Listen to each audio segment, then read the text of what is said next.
acting chair of the party. And we will begin with the Pledge of Allegiance.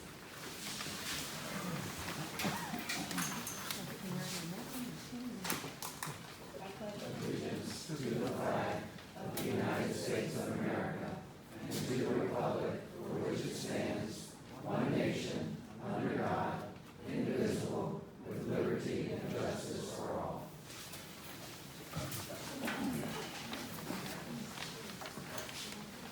And I'm going to read the North Carolina Democratic Party Statement of Inclusion. All public meetings at all levels of the North Carolina Democratic Party shall be open to all members of the Democratic Party, regardless of race, sex, age, color, creed, national origin, religion, ethnic identity, sexual orientation, gender identity and expression, economic status, or disability. In order that the Democratic Party at all levels be an open party, which includes rather than excludes people from participation, a program of effective affirmative action has been adopted by the North Carolina Democratic Party. Discrimination on the basis of status in the conduct of the North Carolina Democratic Party affairs is prohibited. We just have one little order of business. I would like to ask for a motion that the March and April meeting minutes that we sent out in our BCDP notices be accepted. I still move. Eileen Farrow, June 3-1. Thank you, Eileen. Do you have a second? All right. Thank you. So the motion is, all in favor? That part. Any opposed? Okay, the motion carries.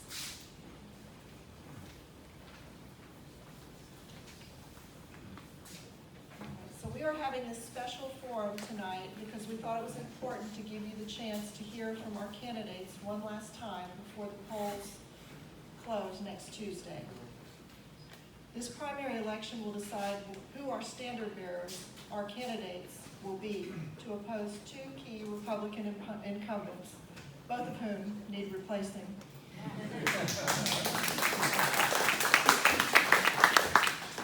The first is David Rouser, our unsatisfactory Republican congressman. Rouser has disgraced his office by voting to overturn results in the free and fair election of Joe Biden, thereby showing his support for the January 6th insurrection.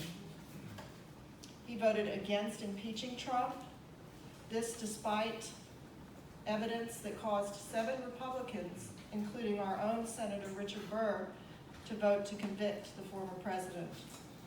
Rouser also voted against a bipartisan commission to investigate the insurrection. And now he has stated that he agrees with the leaked Supreme Court draft opinion, which would ultimately gut Roe v. Wade. And he's also asserted that he thinks abortion should be illegal. The second incumbent who needs replacing is Frank Eiler, our General Assemblyman from District 17. He's a 6.5-term conservative Republican who's nearly 80 years old. You'll hear some strong reasons why he needs to retire from one of the candidates seeking to replace him. Please know that we did invite both candidates. So thank you again to you and our candidates for being here tonight. Our moderator for the forum is Lon Anderson. He's our BCDP spokesman and valuable member of our communications team. We'll have a reception following the forum to give you further opportunity to speak with the candidates. And now we're ready for Lon to take it away.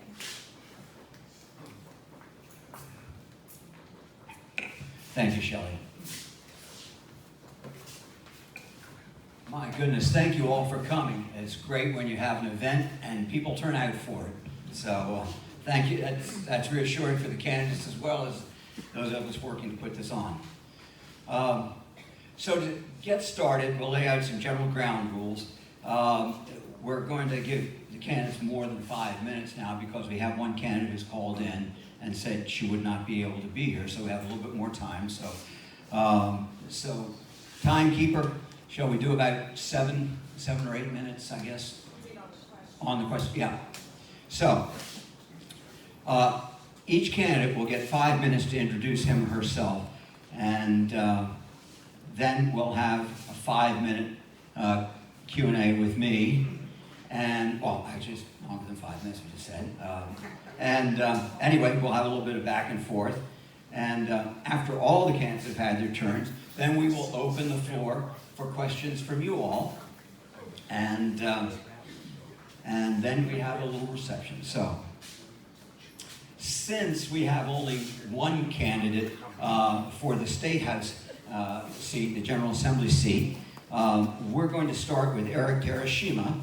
And Eric, as probably most of you know, is a former chairman of the Democratic Party of Brunswick County. So, Eric, tell us about yourself.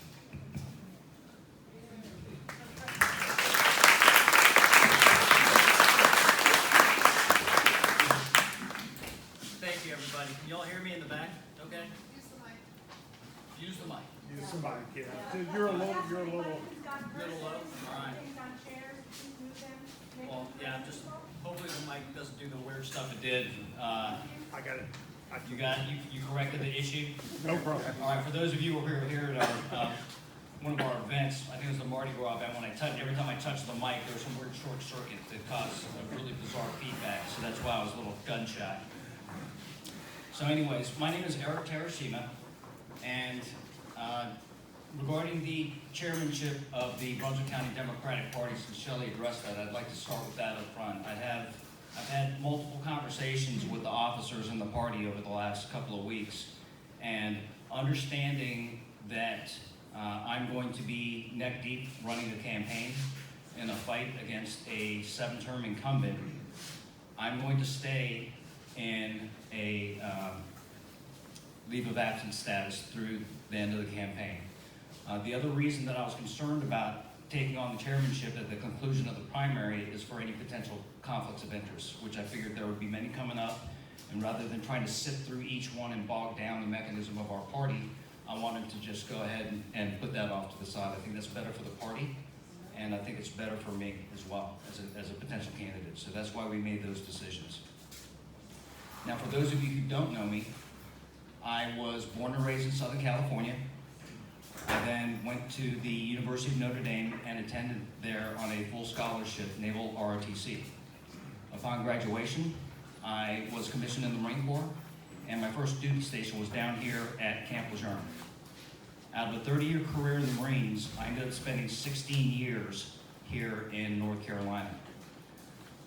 I also got married here, twice, several times. But the first time, I had 2 children, and they were raised in Raleigh. So I have strong ties here to North Carolina. And then on a previous tour in 2010, I married my second wife, and she's a local here in Leland, in Brunswick County. And so that's how you got a Terashima in North Carolina, in Brunswick County. Right? Well, in '97, I left active duty and went to work for John Deere Company. Typical initial corporate career, they bounced me through a half dozen locations all across the U.S., and then 9/11 happened. I was still stationed here at Camp Lejeune, and when I got mobilized, I went to work at the base. I remained on active duty from that time until my retirement last year.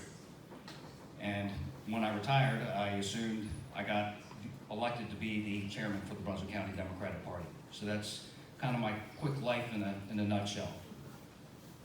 Now, for the political piece, one of my first things I really want to do is bring the conversation back to the middle. Stop the name calling, stop the labels. We all need to find the middle ground. And to that end, I've been sitting at the polls every day. On the first day of sitting at the polls, I found myself surrounded by Republican pollsters, like 6 to 10 of them at any given time. And I was the only Democrat sitting out there. And Mike Rush's wife was working in the polls that day. And in the afternoon, she came out with a complete look of shock on her face because she saw me hand my yard signs to 2 of those Republicans who I've been sitting with all day.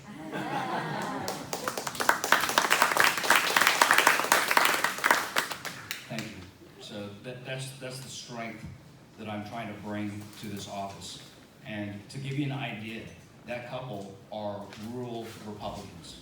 I was listening to conspiracy theories all day long. And rather than argue with them, whenever they made a statement of fact, I would just nod my head politely, like, oh, that's fascinating. Because once they drink the Kool-Aid, you're not gonna convince them. And so by agreeing with them, I then was able to talk with them, and then when I presented my ideas, I started getting north-south head nods. And I was like, this is perfect. This is exactly the way we're supposed to do this, working together as Americans, because we're Americans first, and they agreed with that. And it was a wonderful experience, so I really appreciated that. And for my platform, my top 3 items are education. We talked about this before, Leandro Act, which is the General Assembly ignoring the proper funding for the North Carolina Constitution of our education. We are 48th in the nation for initial teacher pay. Well, what happens? Pay goes down, applications go down. In the last 10 years, we've had a 25% decline in new teacher applications here in North Carolina. That causes problems. There's further problems. Last year, in the Cape Fear region, Brunswick County was the #1 leading county that had attrition of teachers. The number was 10%. We gotta fix that, and we gotta fix it together.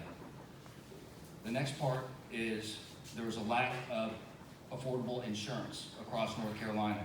If you make below a certain threshold of money, you can afford Affordable Care Act, Medicare, and if you make above that, so these are hardworking people, there's a threshold where they can't afford it as well. So that's approximately 626,000 North Carolinians fall into that gap. We gotta do something about that, take care of our neighbors. It's horrible to think about people metering their prescriptions or choosing when they could or should have medical procedures done because they can afford it or not afford it. We gotta fix that. The last one is affordable housing. And to that end, I'm also on the board of directors for Habitat for Humanity. So I actively work to help provide affordable housing for those around us who are less fortunate. Last time I checked rent in Leland, just a couple of weeks ago, the cheapest place I could find a rent was $1,300 a month. That is not affordable housing, especially when you're young. So those are my top 3. And that gets me, I think, to Lon. You're going to be running against a 7-term incumbent. He's well entrenched, I think, blessed by Raleigh. How do you think if you become the general election candidate, will be able to How am I going to beat Isla? yeah, All right, right. more votes? So let's start with my career. 30-year Marine, retired colonel. That automatically brings a measure of street credentials with a lot of folks in broad categories. Most of my platform is actually cutting across party lines. As I talked about, I've been able to co-opt and bring in a lot of Republicans or right-leaning voters. That's really where it has to be done. Have to get the message out to those right-leaning unaffiliated in particular, and any swayable Republicans who are going to be willing to listen to a voice of reason and to help me find that middle ground. They're out there. We just have to get the message to them. Frank Eiler, according to his website, is very involved in transportation, appropriations, and environment. Now look around, we've got huge issues with the Cape Fear River. I don't see any money coming in to deal with the bridge and other pressing transportation issues that we have because of our rapid growth. What do you think about how you can help the region in those areas? Well, first of all, if what you just said is a statement of fact, those are lies. Those are false claims. Eiler has not been doing what he's claiming to do from what you've researched. So as I had mentioned before, I think I mentioned it, if I didn't, I'll say it again. Frank Eiler is the chair of the Transportation Committee. He has no plan to replace the Cape Fear Memorial Bridge. I think that is irresponsible and egregious as our representative. So that's one that I'll fix. 2, if you look at his rating on the environment, for people like Climate Cabinet, for example, they give him an 11% for good for the environment. Yeah, he's almost on the bottom floor. There's not many people in the General Assembly who are war asleep. He won't buy it. I'm sorry? He won't buy it. Right.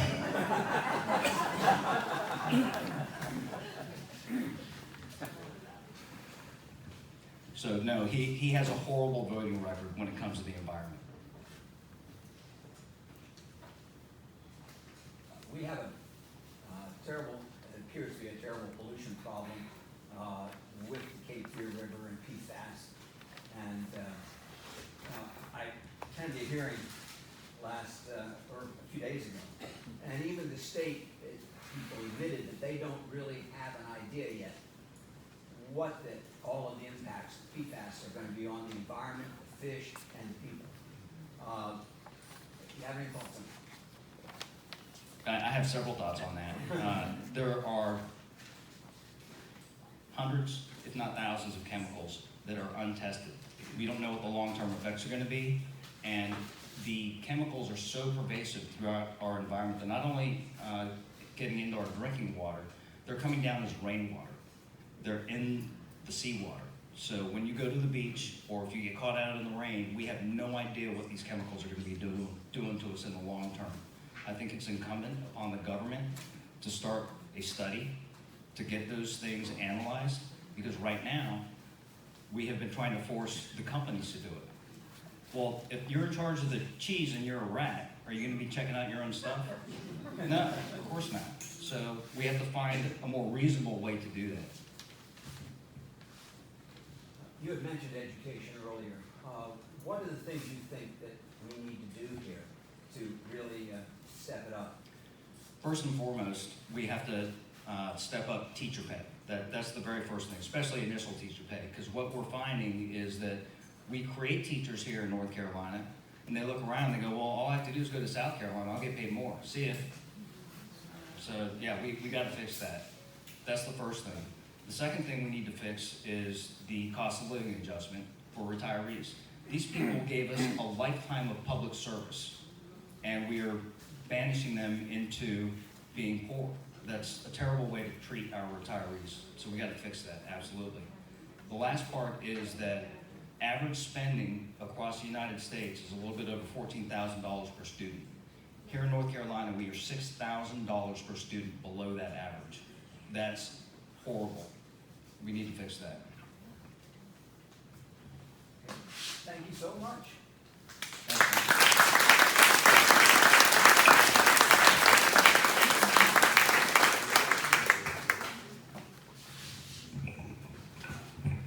Now, we are to have four candidates running for Congress here tonight. One has notified us that she will not be able to be here.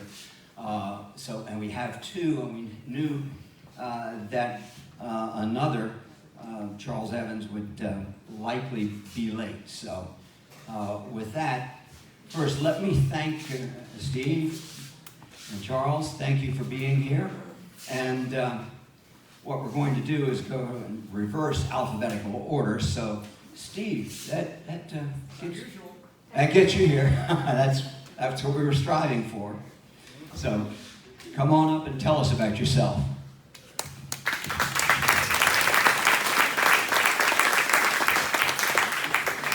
First, I want to say that what Eric said is absolutely true. I sat with him in Leland at one of the polling stations, and he made friends with Sharon and Bill, who kind of are QAnoners, and they're going to vote for him because of his service and because of the person he is. But then when I asked them if they would vote for me, they said no, because I'd be hanging out with Joe and Nancy.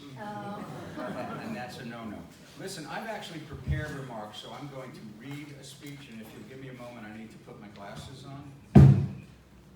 Sorry about that. Yeah, I prepared remarks, and it's really going to be much less about me than it is going to be about what I consider my own mini version of the State of the Union, so bear with me.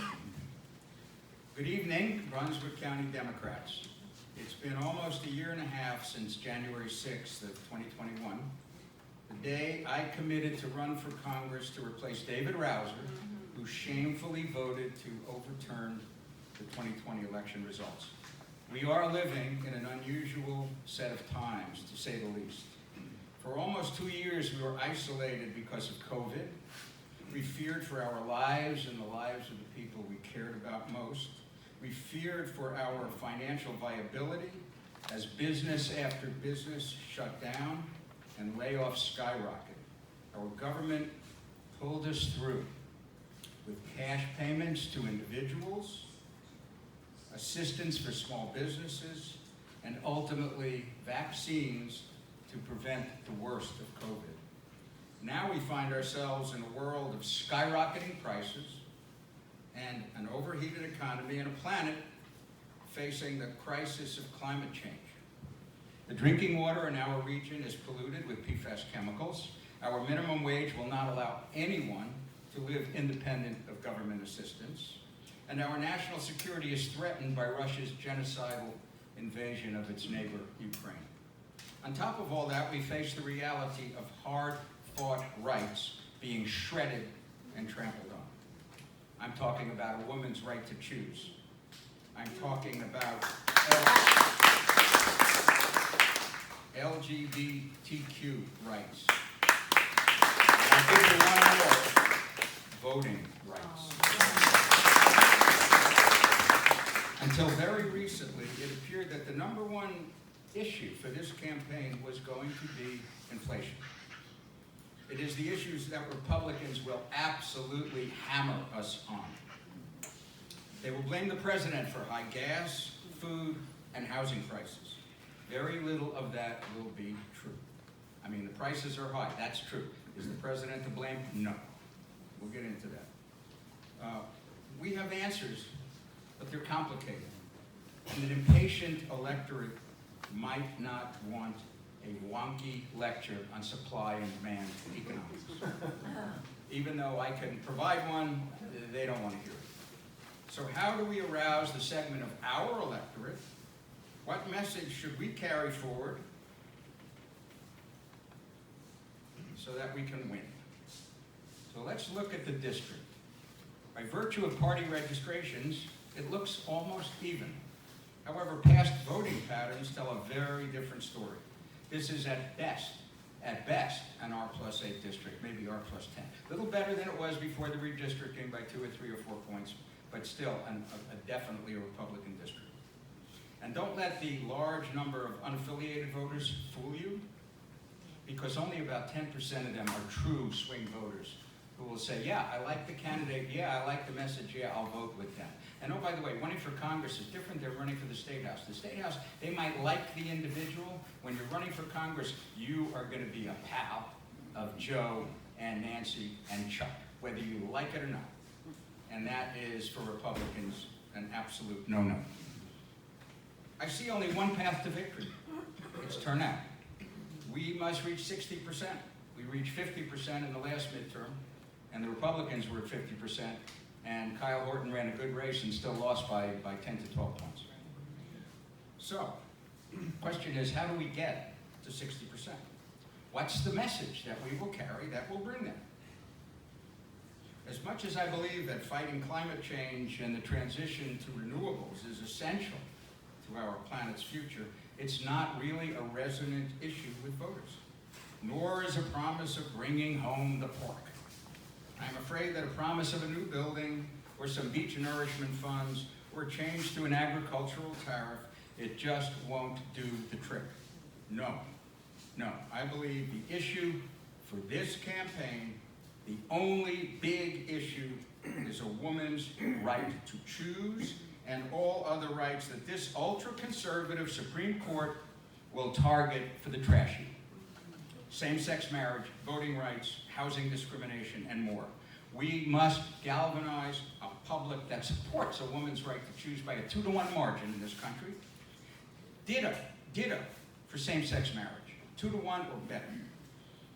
If an impending Louisiana law that will allow a woman to be charged with homicide, if she aborts a fetus, won't make you vote for sanity and a Democrat, I don't know what will. Perhaps you agree with me, but you might wonder, why should I be the one to carry this message? Is it because of my PhD in chemistry, my work at the U.S. Environmental Protection Agency, cleaning up auto pollution, my entrepreneurial successes, or my familiarity with Congress, having been an expert witness on numerous occasions at committee hearings up on the Hill? No, those are not the reasons. It's because I have championed these issues of rights for my entire life. I've marched for civil rights. I've demonstrated for women's right to choose. I've stood with the LGBTQ community when they were being beaten to a pulp virtually and in actuality. So,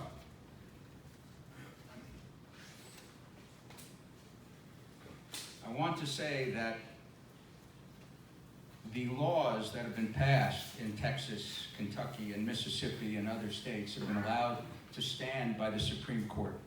The Supreme Court is not a friend of women. It's not a friend of LGBTQ individuals. It's not a friend of minorities who want to exercise their constitutional right. In closing, I will ask, it's perfect timing. In closing, I will ask if you are comfortable with America regressing to a dark age where women and minorities are treated as second-class citizens, where the government will be able to remove rights without due process.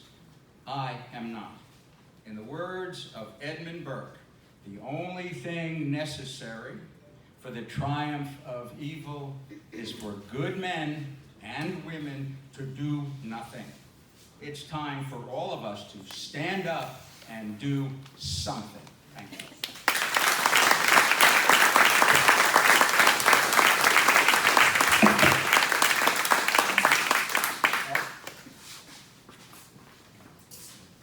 Don't go anywhere, I'm still get to ask you some questions. Oh, Erica's going to pat me on the back. So, I'm asking all of the candidates a question, and you've already pretty much responded, but I want to make sure we understand. Do you support a woman's right to choose without qualification, or if it's qualified, what are those qualifications? Can you answer for me? Yes. Yes, certainly. Here, I will throw a qualification. First trimester, on demand. By the way, 90% of all the abortions performed in this country are performed in the first trimester. 50 to 60% of those abortions are performed medically. 2 pills. They're no longer surgical interventions where you need a clinic and a doctor. And in fact, I'll give you one little known piece of information a lot of people don't know. Up until about 8 months ago, the Food and Drug Administration required that one of the 2 pills, misoprostol, had to be obtained at either a clinic or a pharmacy. During COVID, they said, no, people might not be able to drive, etc. So they lifted that requirement, and by the way, it's permanent. That means that there can be out-of-state physicians who prescribe online, and a pharmacy outside of the state can mail the pills to the woman who wants to terminate her pregnancy. And I'll bet you that no state is going to mess with the U.S. Postal Service that happens to be a felony. Okay.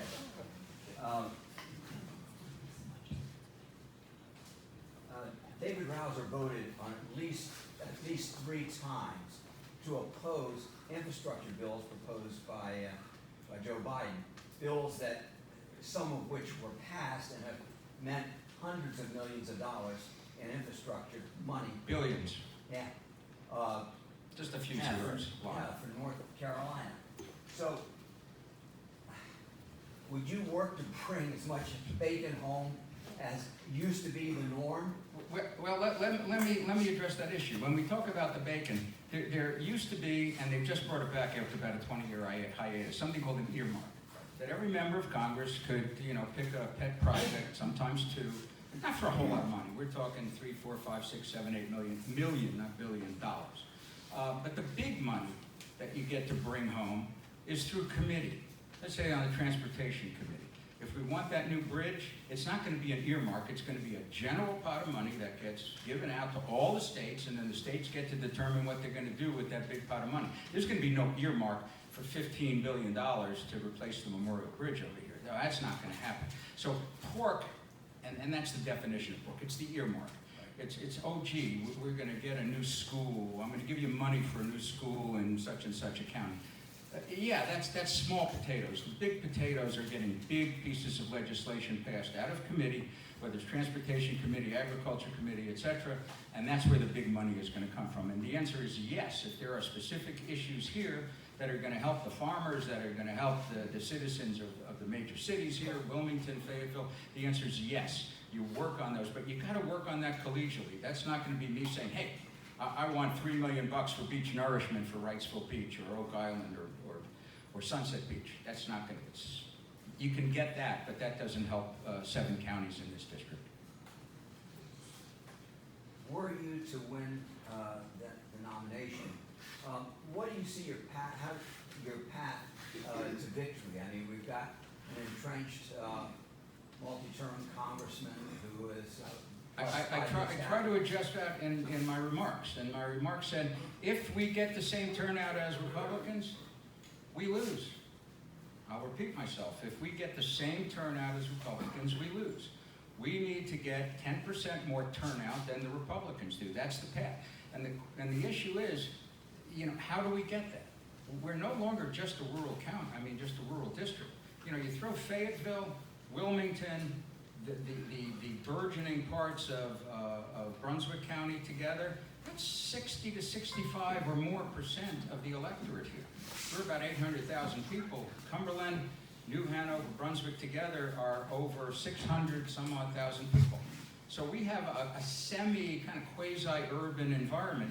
And what do people care about? That's really the question. And I've placed my bet on what has people aroused. I see it on social media, I see it on television, I see it here by the applause. It is the rights that this Supreme Court, that was given to us by Mitch McConnell and Donald Trump by and large, are taking away rights that we hold dear. We as Democrats hold dear. And that's the issue I intend to run on. There are I'm big, believe me, I know everything there is about renewables and electric vehicles. I love them.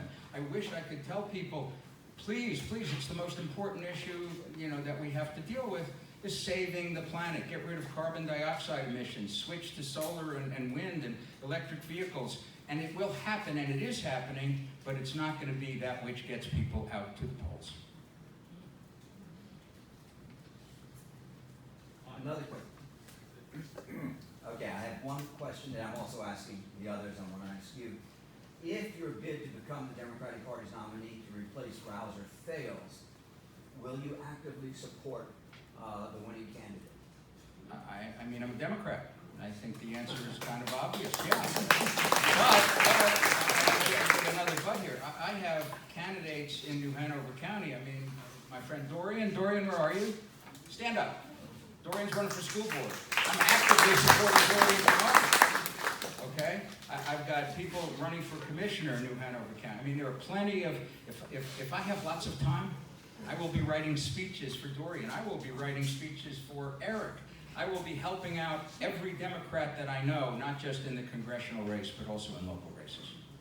Okay. Thank you very much.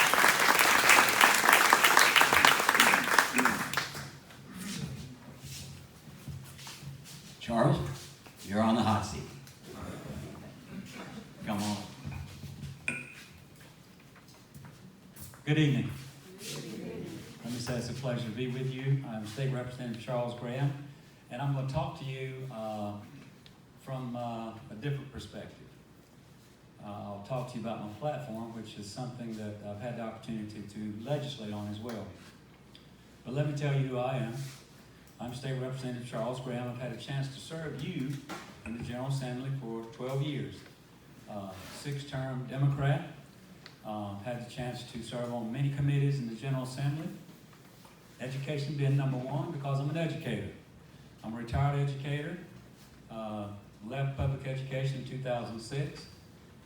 I'm a business owner. I established my business in 1998, and it's still a big part of my life. My wife and I run the business.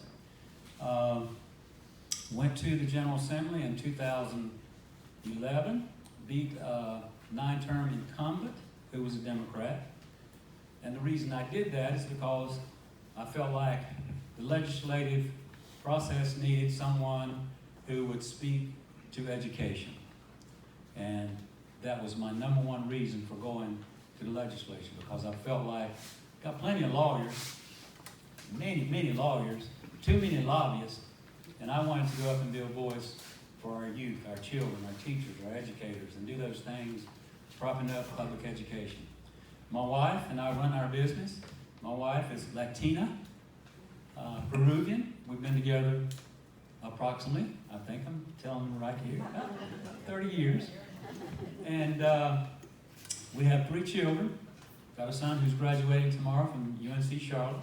So I'll leave here tonight and head on up to Charlotte and celebrate his graduation. I have a daughter at Chapel Hill. She reminded me a couple of days ago, I'm a senior now, Dad. I'm a senior. I said, thank God. You know, paying for 2 children in our UNC system has been quite a challenge, but we've done it, thank God. I have a son who's an attorney. He just started his practice about a year ago, and I'm so pleased that he's been successful. Ladies and gentlemen, I have committed service to the state of North Carolina, to you, your children, to your communities, for those things that's been talked about. And when I say I'll speak to my platform, I'm going to talk to my platform as I intertwine that in my legislative accomplishments. We talked about, and I will be honest with you, the candidates here, there's no more than 1 cent difference in the way we think in terms of being Democrats. We're alike, we're brothers, we're sisters. I want to talk to you about what I've been able to accomplish as a state representative. And I gave, as you came in, you may have had one of these little palm cards, and if you look on the back of that, that is some of my accomplishments. But I want to talk to you about the environment. PFAS contaminated over 500,000 citizens in this district. It's a cancer on our communities. And I met with the Cape Fear Riverwalk folks yesterday, talked about that, and we're on the same page. Some of the things I've advocated for in the legislature, they've advocated for, but folks like Eiler would not support it. He would not support it. I've served with Eiler. I know where his head is. He's going to walk the line and walk the chalk when it comes to the GOP agenda. I can promise you that. I've served with him now. This is my 12th year. The environment is very important to the Cape Fear region. I've got a voting record that supports the environment. I've sponsored legislation that would hold Comoros responsible and liable for their contamination. There's legislation that I have sponsored. I am the sponsor. I've got legislation that I sponsored to reduce one-time use plastic, straws, cups. I've introduced legislation to do that. Do you think it was heard? No, it was not heard. Why? Because I'm a Democrat. I'm in the minority. I've introduced legislation also to protect our communities where we have low-wealth communities from expansion. Taking advantage of these communities and not allowing them to have input at the tables.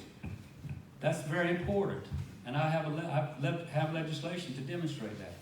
Also, ladies and gentlemen, in terms of education, if you look on my little piece I gave you, I've been able to bring to my community well over $100 million to our educational system in Robinson County as a legislator. I've done things. I have passed legislation to accomplish things for our educational system. $19 million in Robinson County for a workforce development building, a brick and mortar building. They have the curriculum, they just don't have the structure. That was in this budget, $19 million. So I am pro-public education. I am pro-environment. I am for affordable housing. $10 million in the city of Lumberton for an affordable housing development to give our citizens who have no housing opportunity affordable housing. $10 billion. So that just tells you some of the major concerns as a legislator I have and things I've accomplished. That's Charles Graham. I have a national campaign in the works. You want to be Dave Rousner? I can do it. I have a national campaign in operation, and I've had in operation since October. I have young Democrats, and one's back here, Mr. Austin, working my campaign. Young Democrats who's advising my campaign. We have a national organization. I've had support all over this country, from Alaska, Hawaii, Texas, Michigan, New York. Many states across this country have supported my campaign. So I've got the infrastructure in place to go forward if you want someone to beat David Rouser. My county, Robeson County, last election, 22% of the folks voted for Donald Trump. 12% voted against Joe Biden. The governor lost. Secretary of State lost. Beasley lost. Anybody who was on the Democratic ticket lost in my county, except who? Charles Graham. And Mr. Miller just mentioned a few counties. Ladies and gentlemen, don't take Robeson County lightly. Don't take Robeson County lightly. I'm a representative who represents that county. I've got their voices. They have my back. I've had a target on my back by the GOP for the last 4 elections. I won my elections by double digits. David Rouser has beat his opponents by double digits. I am looking forward, if you will give me the opportunity, to stand on the stage, debate David Rouser, and pinpoint the things that he's been against, and I can talk to him about things I've been for. Give me the chance.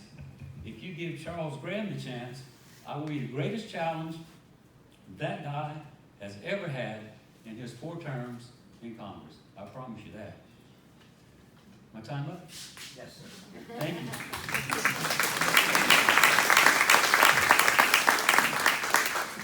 Okay, 2 questions I'm asking everybody. The first, do you support a woman's right to choose without qualification, or if it's qualified, what would the qualifications be? Sir, I thank you for that opportunity, and I got involved with so much other good things that I've done. Absolutely, yes. A woman's right to choose is between her family, her provider, her doctor, not a politician. And I will, especially a man, I will promise you that going to Washington, I will be able to walk the talk, talk the talk, and I will be able to go into that institution with experience.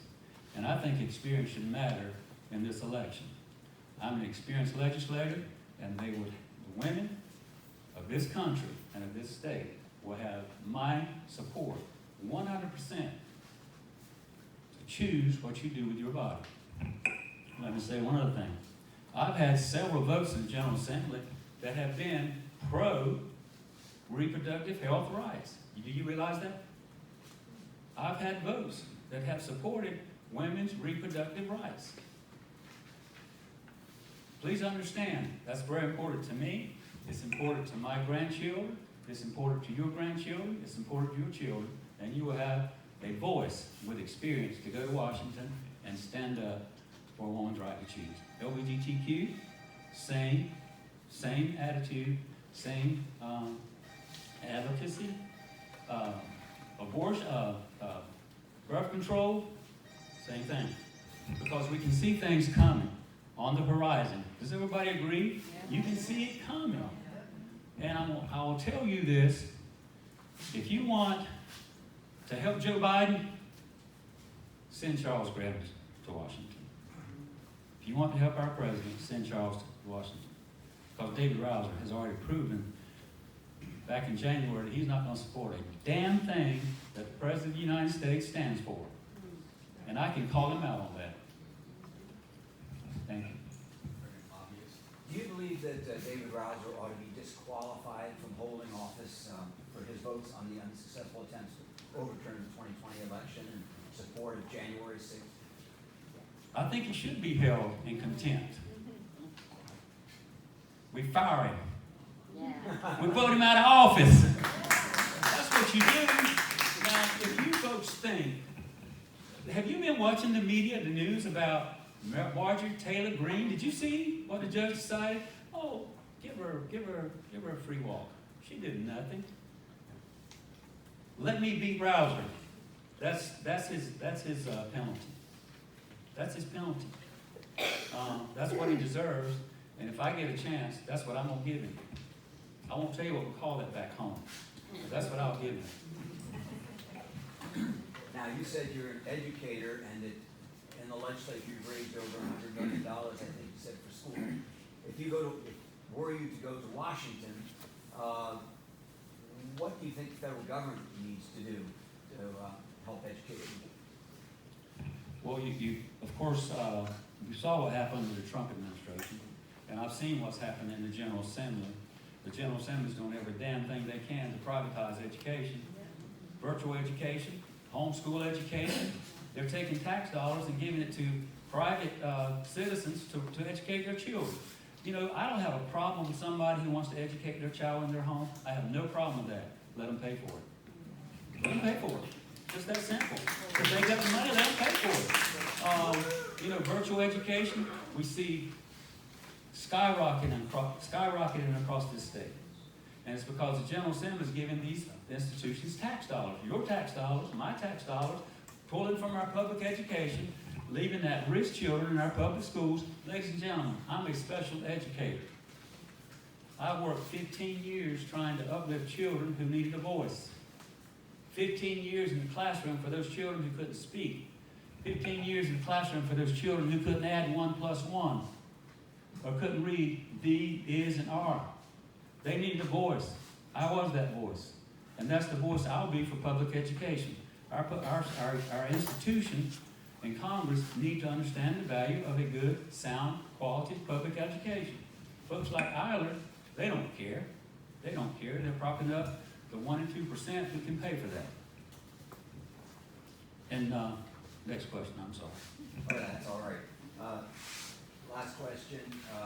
If your bid to become the Democratic Party nominee to replace Rouser fails, will you actively support the winning candidate? Yes, sir.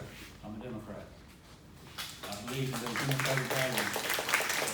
Things that I've stood up for in the General Assembly for 12 years. So I'm not going to turn my back on the Democratic Party because someone else gets the nomination, which is going through, I think, a fair election. It's a fair election. And why would I not want to support a fair election? I mean, there are some who doesn't, right? Many who don't believe that can happen, but Charles Graham will. I just want to say thank you, God bless you, and I look forward to coming back to Brunswick County in the future. Thank you so much. Thank you. And next up, we have Charles Evans. Will be an opportunity for people to ask questions? Oh, yes, there will be. After we do finish Mr. Evans, there will be an opportunity for everyone to ask questions of the candidates, certainly. Sorry, I didn't say that earlier. Mr. Evans, thank you, and I got you had to leave a meeting early to get here, but we appreciate that. Well, you know what, I did leave the meeting early because they put other information that I needed to vote on near the end for a long discussion. And so I'm glad that I'm positioned where I'm at on the list of people to come before you today. Hello, everyone. Hello. I am so happy to be here with you again. And I'm not going to take too long, but I think some of you pretty much know me, and then you might not. But I am Charles Evans. I am a Cumberland County Commissioner, which I have been for the last 12 years. And out of those 12 years, it's 3 terms, 4-year terms. And I was the top vote getter in Cumberland County for all those terms. And so I'm very pleased at that. And I know it wasn't because I was handsome that they elected me.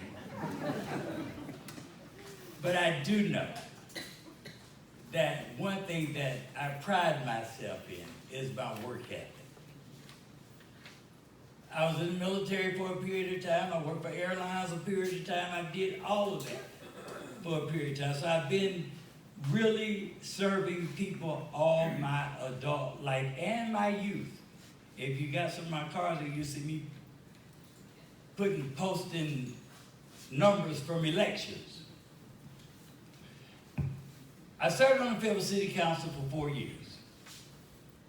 I ran for the Fayetteville City Council because I was sick and tired of not getting the attention that we deserved in our respective communities.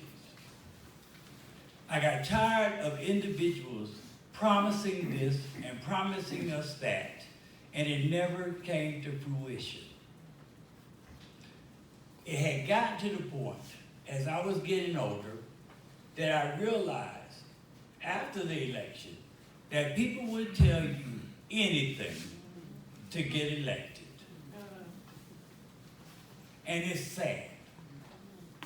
It's sad for a person seeking office to come and tell you that they're going to do this, they're going to do that, they've done this if they had been elected, and come to find out that there are some question marks in what was said. As a city council person, I had the opportunity to lead the effort to have new transit done. And it was.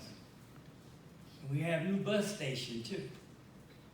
I'm very pleased about that because people needed to get around that didn't have vehicles, doctor's appointments, work, family members. That's what I call taking care of people. Taking care of the people that hire you to work for them. And I take great pride in that. There are individuals that have made some missteps in life and were penalized for their missteps, which was rightfully so.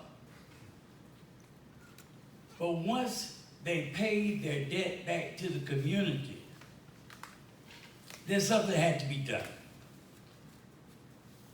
We had to help get them in an environment where they could learn to work and depend on themselves as much as possible. But they couldn't do it with a record that said that there was a felony or a misdemeanor or something that was prohibiting them from getting a job. So I went to our district attorney in Cumberland County and asked him to please, let's do an expungement clinic in Cumberland County. And we did. And over 1,500 people have received their rights back to life, which meant they could go to school, get a Pell Grant, they could get housing, they can get employment, they could just live the life that all of us would want them to live. And I'm very grateful for that. Now, some of the stuff that I mentioned, like the expungement program and people making missteps, I've had the opportunity to be one of those people. And I'm so grateful that I had the opportunity because I would have never understood exactly what everyone goes through.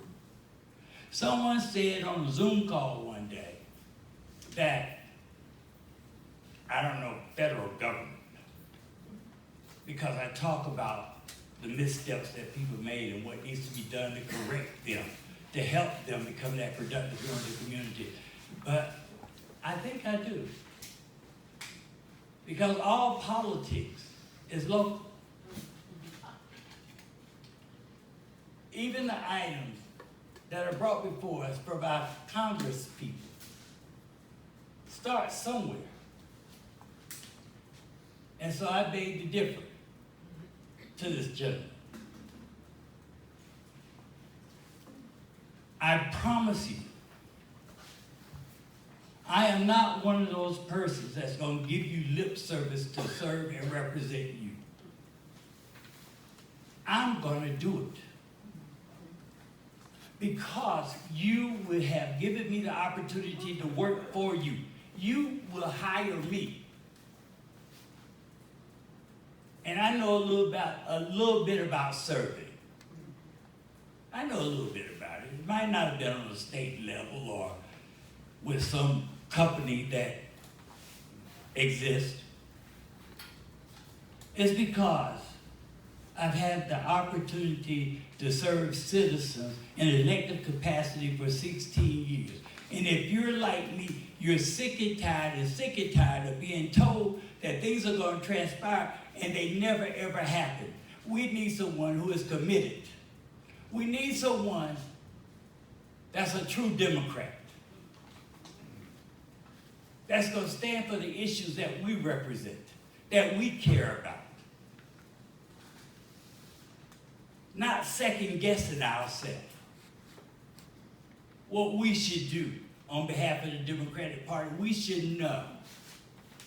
Because we've been out and about in the community, and we've talked to each and every person that we possibly could talk to and understood their concerns. And what it is about me as an elected person that they would like for me to do. That's the only way.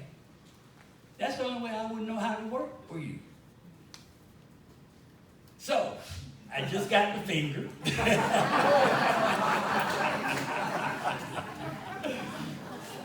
But I do humbly ask for your support and your prayers. I promise you, I won't let you down. I will work very hard for each and every one of you. And my name is Charles Evans. And I am running for the 7th District of Congress.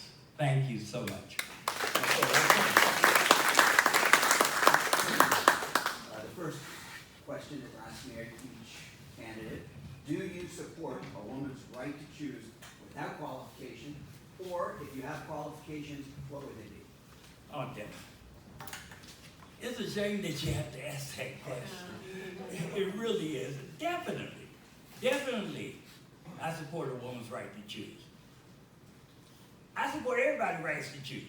But a woman, definitely. A woman should be able to do what she wants to do with anything she got. She should be. They don't ask us men to do it. They don't ask us men what we do, right? So, yeah. Enough of that. Enough of that one. I'm for women. Boy, am I for women. Were you elected to go to Washington, what would you do to improve health care in North Carolina? What do you think the federal government can do for us? You know what? First of all, I would have to find like-minded people that want to improve health care. And whatever we can come together as a coalition to make health care affordable and better, then I'm with that crew. But to individually tell you what I would do, I'm sorry. I can't. But I know common sense would tell me to get with the people that know and that agree with what I'm thinking, and let's make it happen. Okay. Yes, sir.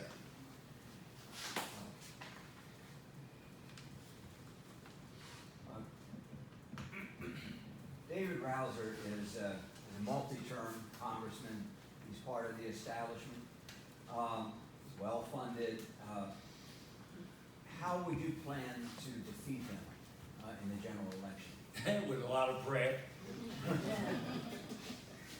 And a lot of commitment from fellow Democrats that believe in what I believe in, which I believe in them. With them knowing that I'm taking myself to Washington on their behalf and gonna work very hard for them. We'll win that. We'll win that. And you know what? We gotta get excited about this election. We gotta get excited. We have the opportunity to unseat this Mr. Rouser. We have the opportunity to send a true Democrat to Washington to serve us. And so just like the question that was asked, you hadn't asked me yet, but I know it's coming. Will I support either one of these gentlemen if I don't win? But I'm gonna win. But to support either one of them? Definitely. Because our goal is to turn that seat blue. That's our goal. And when we all come together to get it done, it's going to be a glorious time. Yes. Okay. I thank you very much.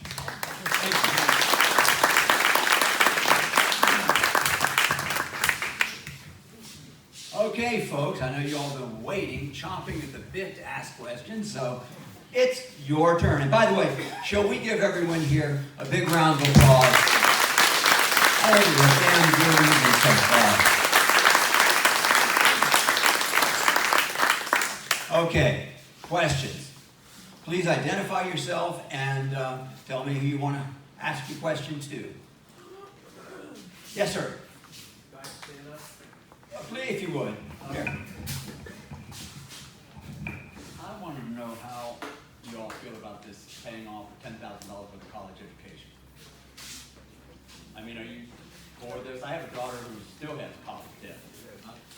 And I'm going to comment first by saying I think this doesn't appeal to the guy that works at the gas station down the street. It's another example like the new government information agency or whatever the hell that's called. We got to quit doing these circular firing squads in the Democratic Party. I'm registered independent, but I voted for one Republican in my life, and that was a sheriff of, I think, here. But only reason why I'm an independent, so I can sabotage the other side. And I tried that in 2016 and it backfired. So I'm mad as hell and I'm not taking any more. Seriously, this is the first political, whatever this is, that I've ever been to. I've contributed all this time. You guys need to convince me you're going to win. Rouse is a tough choice to try to beat. And personally, I have other ideas about beating. Eliminate them from the race. But, I mean, that's this crap about if they go low, we go high. Screw that. Yes. If they bring a knife, you bring a gun. I don't even plan a gun, but, you know, I get one. I'm serious. I'm tired of Democrats getting walked all over. Nobody knows the good things they do, what they're for. And, also, you know, 3 years, that's going to be a tough choice for me. It might come down to eeny, meeny, miny, mo. I don't know. But I guess I said enough. If you let me keep going, I'll do it. The original question was, how do you feel about paying off the, you know, there's a proposal. They want to pay off some of the tuition and then they narrowed it down to $10,000. How do you feel about that? To me, it's the Democrats' circular firing squad again, okay? Thank you. And I'll try to be real quick.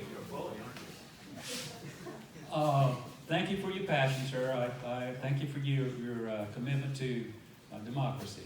That's number one. You know, when I graduated college, I had debt. My son's looking at debt right now, over $100,000 from law school.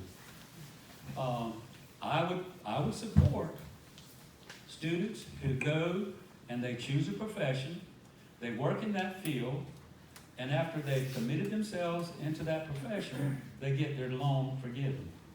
I support that. But just to say, we're going to wipe it clean, that's not going to fly with a lot of people. Like I said, that guy down there at the gas station who went to his community college, or wherever he went, he got his trade, he got his skills, he didn't get his debt forgiven. But I think there is a way to do that, and I think we should excuse debt obligations when you get out in the field and work. And one of them is special education. We are so short in this state with special education teachers, with school psychologists, school counselors. We need to reward those folks, forgive their debt, but let them go out in the community and work and be a productive person and doing their job. I support that.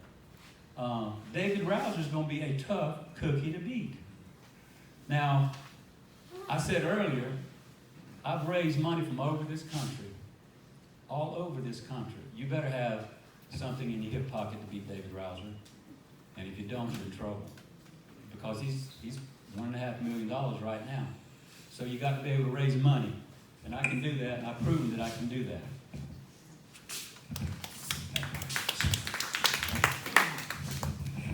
Actually, I think Rouser is more like 3.5 million. Let's not quibble, $1 million here and $1 million there. Money isn't the be-all and end-all, but it helps.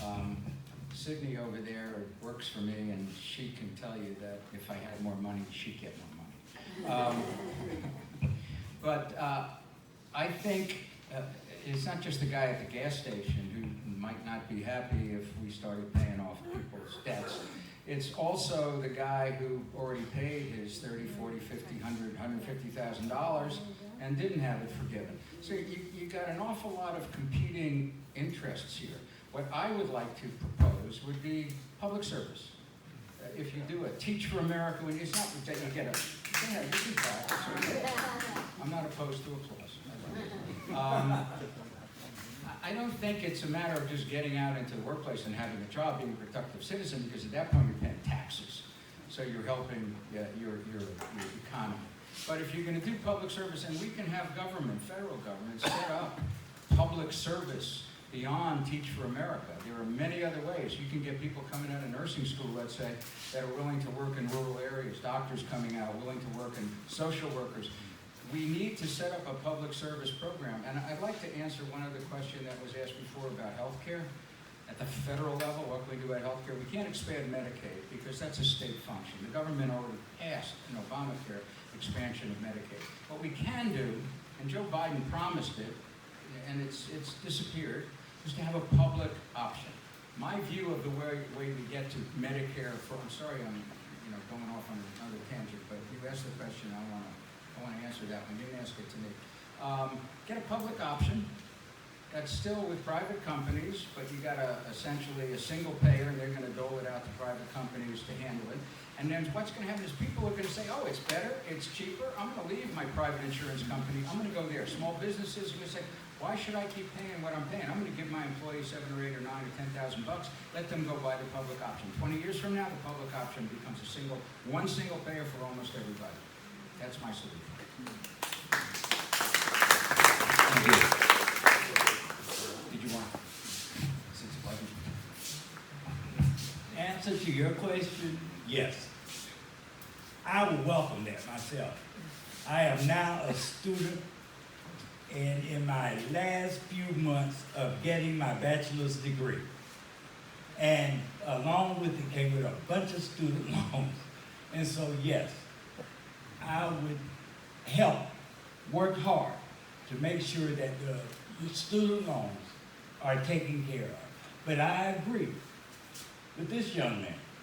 Old man. Just as in the military. If you attended OCS in the military and they paid for your education, you had to give some time back to the military for what they gave you in the education department. So yes, I will support that. Thank you all. Okay. More questions? Yes, ma'am. Oh. Okay. And then.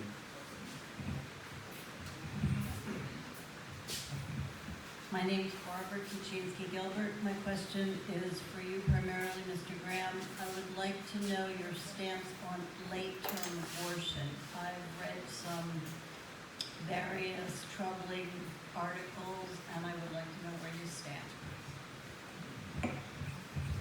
As I said earlier, I support a woman's right to choose. There was a bill in the General Assembly that I did vote for, and it was a late-term abortion. It had nothing to do with the individual's right to choose. It had everything to do with sparing the life of that baby who was aborted alive. And I voted to spare that child's life. Put the responsibility on the doctor, not the mother who chose that option, but to put the responsibility on the doctor to spare that baby's life who was aborted, living, breathing, and That was what I call a conscious vote. And I voted to spare that child's life, plain and simple. And that was my choice. Had nothing to do with a woman's right to choose. It was about asking the doctor to uphold his Hippocratic oath to provide medical care to save and spare that child's life. If it was for an hour, for a week, give the child an opportunity for medical procedure to live. And that's what the vote was all about. It had nothing to do with abortion. It was about sparing that child's life and putting the responsibility on the doctor to do that. That's what that was about.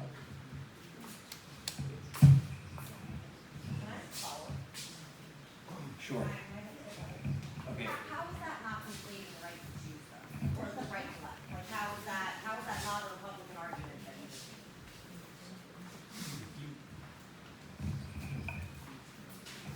How is that not a Republican argument? That was a Democratic vote that I took, a vote from my conscience to spare the life of the child. Had nothing to do with party, had nothing to do with a Democratic vote. It was my vote. It was my choice. How does that not allow the woman's right to choose? That had nothing to do with her right to choose. She aborted that baby. It was her body. She chose to abort that child. The child was aborted. The abortion has been terminated, provided to her, that option, and we've got a child on the table that's breathing, kicking, gasping for air, and my vote was to spare the life of the child, not take away her right. It was a Republican bill.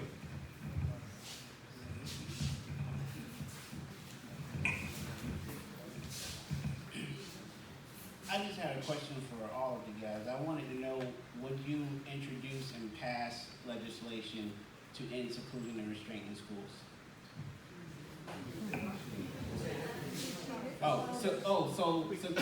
So what seclusion and restraint is a thing that they do in New Hanover County schools where they put a child, lock them away in a room for X amount of time, sometimes not notifying the parent, sometimes the kid cannot communicate that he or she has been locked away in this room. Sometimes it's all day, sometimes they eat, sometimes they use the bathroom, sometimes they use the bathroom on themselves.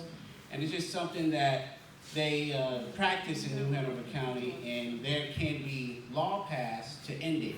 So I'm wondering, would any of you support ending seclusion and restraint in schools?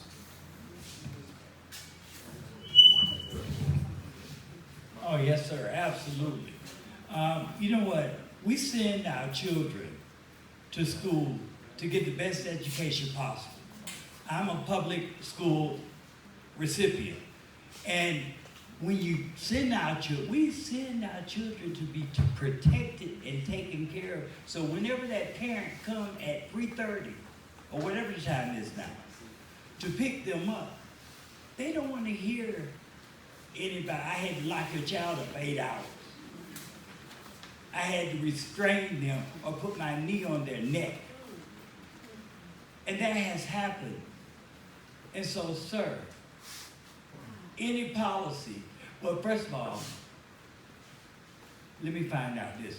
Would that be a federal law? Let Eric speak to that. But the thing about it is, whatever we could do on a national level, and which I believe we can, we'll be able to. I am all for that, sir. I am all for that.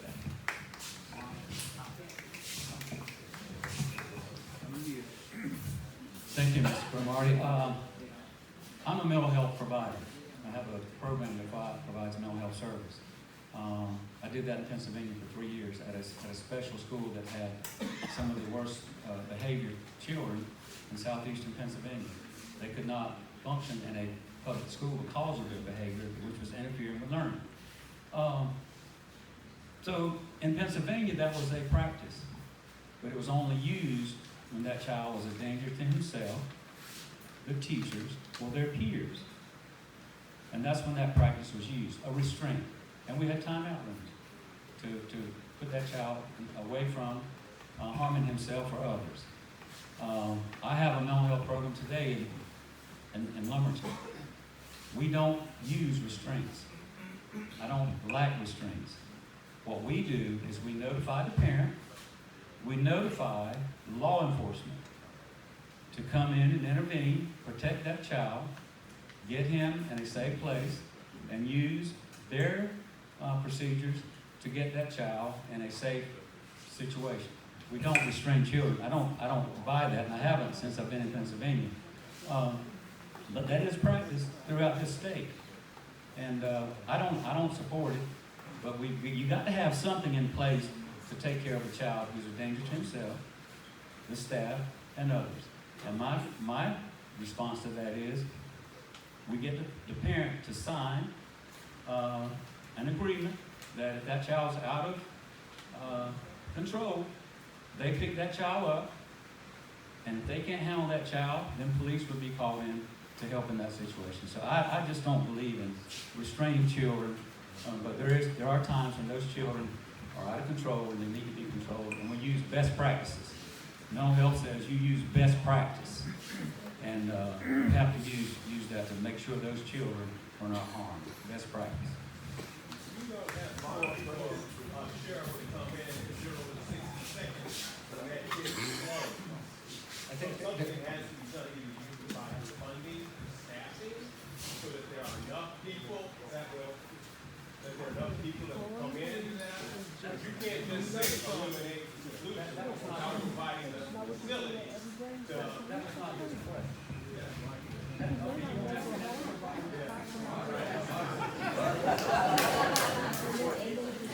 I'm going to answer the question. The federal government provides about 8% of the public school funding in America. It's not big. The federal government doesn't create curriculum.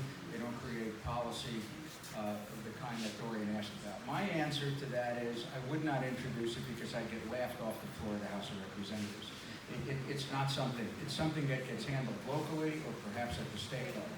But I'm supporting Dorian Cromartie because he is opposed to seclusion rooms.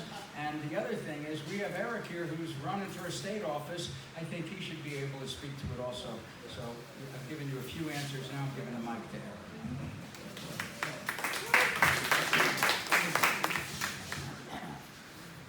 The short answer is no. That is absolutely cruel and ridiculous. So given the opportunity to go to the House, I will work on legislation to prevent things like that from happening. That is one of the most insane things I think I've heard of how to treat a child. Also, when you go to the funding piece, I disagree with bringing in the police. That's the wrong answer.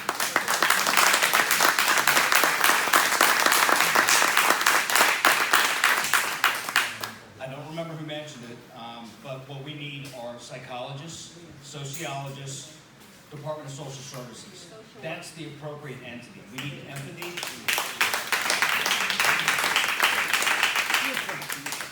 We need to treat children with empathy and love. And that's how we're going to help foster them and nurture them to grow. Thank you. Okay, we've got to wrap this up, but I just have a request for one follow-up, so. I just wanted to come back to his follow-up question, and one of those was staff.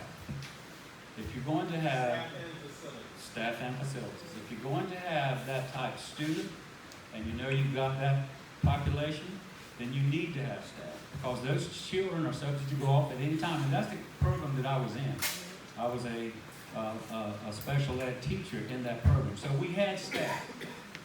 We had staff, but students were still restrained, and they were controlled physically, because we did have the staff. But the question was, do you support that? I don't support that. I don't support that, because I was in that situation for over a year, and I've seen children on the floor with knees across their neck, on their back, and I didn't support that. So what we need to have is a plan which meets the mental health guidelines, North Carolina Health and Human Services guidelines, to deal and address those situations. And there's policy, and there's procedures, and there's standards that all those institutions must follow. And that's state standard, that's procedure. The only thing that I ask Okay. is that when you guys make plans and policies that you provide the funding, that is a complete plan. You should provide policy. Okay, Well, that's it for this evening to this point, but I have good news for you. The candidates are willing, I believe, to stay, and we're going to have a little reception, so please stay, ask them your questions. And now, would you give them a big round of applause, and give yourself a round of applause. This has been a great evening for the Good to be a Democrat.